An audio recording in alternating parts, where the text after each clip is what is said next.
Hey all, so today we're going to talk about, does your attachment style impact your career? Does it impact your work? Does it impact how you are as a leader? If you've never heard of attachment style, it's actually a super interesting theory in psychology that explains why we act the way we do in our relationships. Attachment theory is really well known and it's really well established from a research standpoint. So it has a lot of research behind it and it's quite well proven. Essentially what attachment theory says is that there are 4 attachment styles. And attachment styles are built in childhood, but also they do have a somewhat genetic component. So essentially the way that you were brought up and kind of the way you are contributes to your attachment style. So the 4 attachment styles are anxious, avoidant, secure, and disorganized. In this video, I will talk about what these 4 attachment styles are, what they mean, and how they impact your career and the way you interact with others at work. Also, I'll give you some information on how to take an attachment style quiz so that you know your attachment style and you know what to look out for and potential pitfalls that you might have in your work relationships and how you manage your career. So we know that attachment style is often referred to as a leading theory in relationships, meaning romantic relationships. But what's really interesting is that we know when a child and a parent form that initial bond in childhood, that bond, that information is essentially saved in the brain, and that neurocircuit is reused for every relationship that that person has in their lifetime.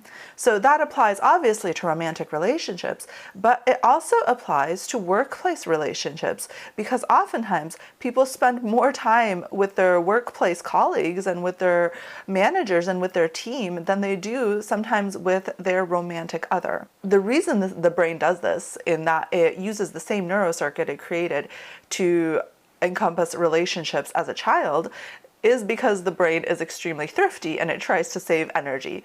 So essentially, the brain is saving energy by reutilizing this neurocircuit that was created in your childhood with your parent-child bond and using it as a way to really view all relationships in your life. So like I previously said, there are 4 attachment styles, and there are 2 that typically we focus on because secure attachment style is essentially the person that doesn't really have a lot of relationship conflict. They feel very good about their relationships. They feel like what it says, secure. They essentially have a very strong sense of self, but they're also able to give to others and they're able to kind of hold the space for others should they be struggling and to really understand that it is not about them and they feel very confident in themselves and their relationships. Oftentimes we don't talk a lot about secure types because there's not a lot of pitfalls or issues that arise from being secure. So we kind of move on to the avoidant and the anxious, which is typically the larger percentage of individuals in the population that struggle with a lot of relationship conflicts. So the avoidant relationship type is essentially somebody who tends to withdraw quite a bit in relationships. They often feel threatened by the closeness of the relationship. For the avoidant, independence is key, and essentially having an independent self is extremely important to them. There's a lot of reasons why this happens, which I won't go into in this video, but if you're interested, I can make a video about why people become avoidant or why they essentially fall into this type, and we can kind of talk about like why this happens. But here we're going to talk about the kind of identifying features of being avoidant and also how it impacts the workplace. And so individuals who are avoidant, the most important thing to remember is that for them, the kind of impeding of their own individual freedom feels like almost like the biggest danger that they could ever encounter because their individuality to them is protective. So if somebody encroaches on their time, on their space, and on their individuality, which oftentimes a relationship can kind of feel like that. There's a lot of compromise. They typically withdraw, they leave, they don't answer texts, they just don't want to, they try to protect themselves above all else because they do feel like the relationship could endanger their sense of self and their ability to have this freedom that they find protective. So a lot of times avoidant individuals will have a lot of relationships that essentially they withdraw from, and they have a lot of failed relationships in their past in which they maybe ended the relationship prematurely. What happens oftentimes with avoidant types is that they tend to idealize the previous relationship while they see a lot of flaws in the current relationship. And so how does this translate into the workplace, you might ask? Well, that's a really good question. So in the workplace, and this is really important to know as a manager as well, because you're going to have team members that fall into these different types. And if you know these types, then you'll be able to kind of change your relationship style, change your communication style to be more effective, and at the same time really understand, like, why are people doing the things that they're doing, which is essentially what psychology tries to explain. And so when it comes to being avoidant, with each attachment style, there's essentially difficulties and there's kind of like superpowers in each attachment style when it comes to the workplace. So I'm going to tell you the difficulties that result in being avoidant in the workplace. And you might even kind of see these in yourself. If you do, don't fret. There's a lot of things that you can do to improve your kind of attachment style to become a little bit more secure. Because remember, even though we're bucketing these attachment styles into 4 categories, what is really going on is that typically there's essentially a spectrum of attachment styles, just like everything in psychology is a spectrum. So just because you're not exactly secure doesn't mean you can't nudge yourself closer to that. Okay, so difficulties in having an avoidant attachment style at work. These are less positivity and more negative emotions. So you tend to kind of just view risk in everything.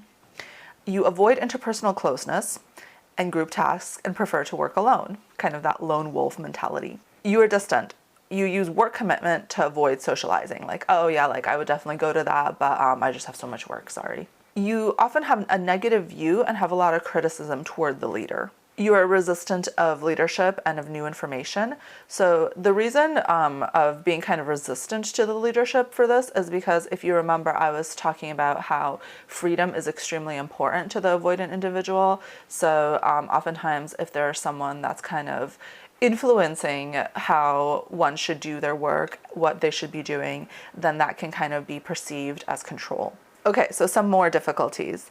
So there's also often a distrust toward others in general and towards the leader. There's a seeking of less support from others and not conforming to the group's wishes. So again, kind of holding that individuality, being that lone wolf, and protecting the individuality of the self above all else, because to an avoidant individual, that is the goal, that is the way that they feel safe. Okay, and now for the superpowers of the avoidant individual.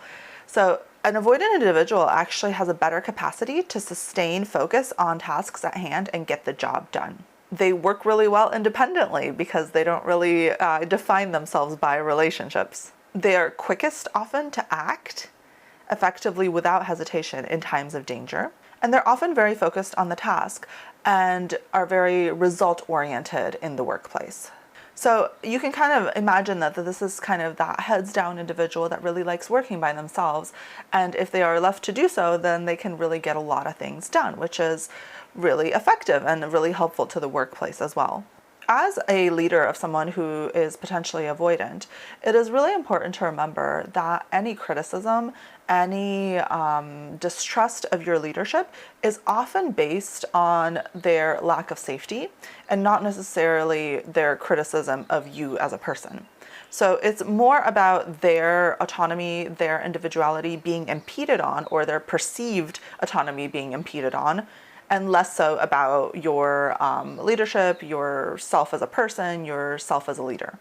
So it's really important to kind of not take everything to heart if you have avoidant individuals that are sometimes kind of critical of the leadership.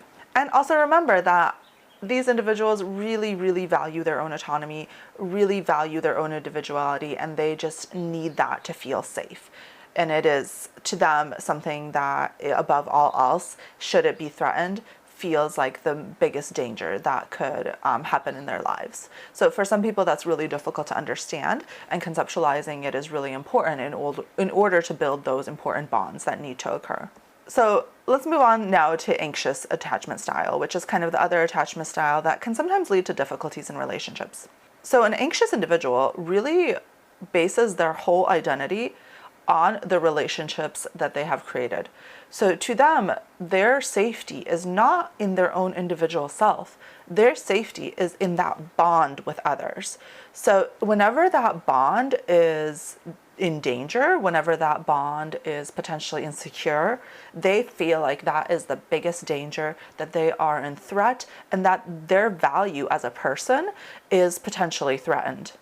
So to them, this is a completely opposite conceptualization as the avoidant. To them, that maintaining that relationship is the most important thing. So oftentimes they are very kind of vigilant for potential issues or potential triggers or warnings that a relationship is not as good as that they are perceiving. And what happens is that oftentimes this kind of mechanism, this radar that they have of the health of the relationship is a little bit too finely tuned. So they kind of sometimes see problems where maybe there aren't problems.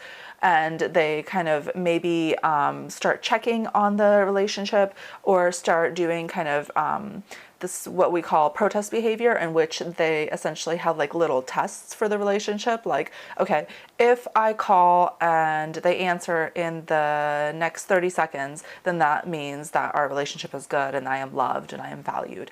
But obviously, like, these kind of tests can be somewhat arbitrary. But what happens is that in the mind of the anxious individual, these tests are essentially created to make themselves feel secure, to make themselves feel like their relationship is okay, because to them that is the most important thing. Okay, so anxious in the workplace. This presents in a really interesting way, similar to the avoidant, but obviously in a very kind of opposite way. So difficulties that an individual who's anxious in the workplace would have, they would have this giant preoccupation in being accepted by the team and really seeking their approval, maybe in a way that is somewhat unusual. Like, you kind of see them like seeking approval more so than you would expect. So they typically have a very strong fear of rejection and have a very strong fear of negative evaluation. So that can be difficult when reviews are in order and they might kind of be catastrophizing in their mind, like, oh, like, what if everyone dislikes me? What if I'm doing a horrible job? Like, their mind tends to go there, because to them that is protective. If they can kind of think that everything is in danger, they can prepare for that danger and maybe fix those relationships and fix themselves in order to protect those relationships. So they often have a very high conformity to group wishes, because to them, unlike the avoidant individual, to them their individuality doesn't really matter. Like, they will change themselves. They'll be like a chameleon to conform to whatever the relationship needs. They have this overwhelming desire for interpersonal closeness and investment in social relationships. They have negative expectations regarding the leader's behavior. So this can be kind of difficult to understand, but what happens with an anxious individual is that in order to protect themselves from potential criticism, from potential relationships having issues, they basically think like, oh, I'm going to assume that this person has issues with me. I'm going to assume that I'm doing something wrong, and then I can kind of make sure to fix that in order to make sure that the relationship is close. And like, essentially I kind of like criticize my way to protect myself from potential criticism. So if I have kind of low expectations of my leader, to me that is protective. So obviously with an anxious individual, you would expect that they would have less ability to work independently, and they have an over-reliance on the leader. And they typically have a hypersensitivity to feedback, like we were saying, and they often feel unappreciated and dissatisfied because, like we said, that the kind of radar in their heads is often a little bit too finely tuned. So they're essentially kind of looking for criticism everywhere as a way to protect themselves. And they typically have higher burnout levels due to the need for team's approval. So they kind of like are always spinning in that kind of constant cycle of striving towards the approval of the team and of the leader. and they have counterproductive work behavior and often high turnover intentions.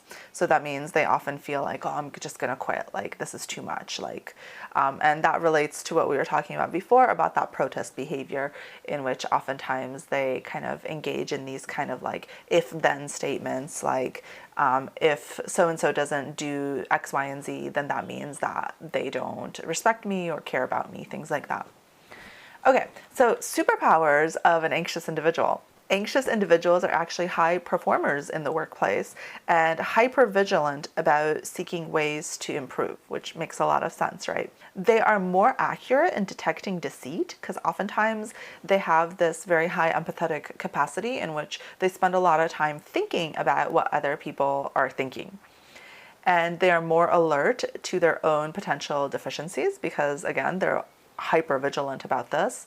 They're better in detecting and responding to risks, and they create less friction in the workplace because they're very kind of concerned about conforming. Okay, and like if you were paying attention earlier, you probably realized that I mentioned that there are 4 attachment styles, and the last is disorganized attachment style. This one is more rare. It's often seen more in trauma, and so I'm not going to talk too much about this one. Again, if you want more information on attachment styles, I will link a bunch of resources below. There's a great book on attachment styles called Attached. It's phenomenal. I would highly recommend it, so I'll link that. And there's actually a really good website as well called the Attachment Project, which you can go take a quiz and kind of see where your attachment style is. And essentially, disorganized attachment style is kind of a mix of anxious and avoidant. So sometimes these individuals will be anxious and sometimes they'll be avoidant, and it's like what it sounds like, it's disorganized, so it's kind of hard to predict. So typically what I've heard in the statistics is that about 50% of the population is securely attached, and then it's about 25-25 of avoidant and anxious, and like somewhere around there, obviously that adds up to 100, but somewhere around there, there's like a 1% disorganized. Don't quote me on that. I will make sure to look up the statistics and verify them, but that's what I've heard previously. So now you might be asking, like, why do we care about attachment styles in the workplace? Like, don't we only care about this in relationships, like romantic relationships? Well, attachment styles in the workplace are really crucial to understand and identify for yourself as a leader and for others, because it really influences how we interact with each other. So oftentimes we might have that coworker that is always kind of calling us or texting us or like checking or like making sure that they did a good job. And we start to get annoyed. Like, we're like, why are you doing this? Like, stop it. Like, you know, you don't need to seek my approval all the time. But if we can conceptualize this behavior as an anxious attachment style, we can then kind of have a little bit more empathy and more understanding of why this individual is doing this.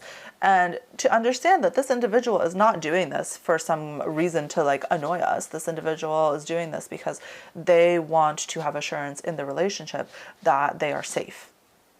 And this is the key, to understand that these are frameworks for people to feel safe.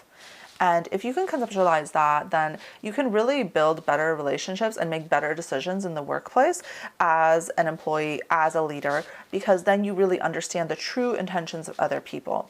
Because when you really go into the workplace and you start judging the way that people are doing things, you're really missing out on an opportunity to understand their true motivations and their behaviors from a lens of being able to help them and being able to work with them. You can see that person that has this maybe lone wolf tendency, and you can see like, oh, he or she never works well with others. They don't work well in a group. They have poor communication.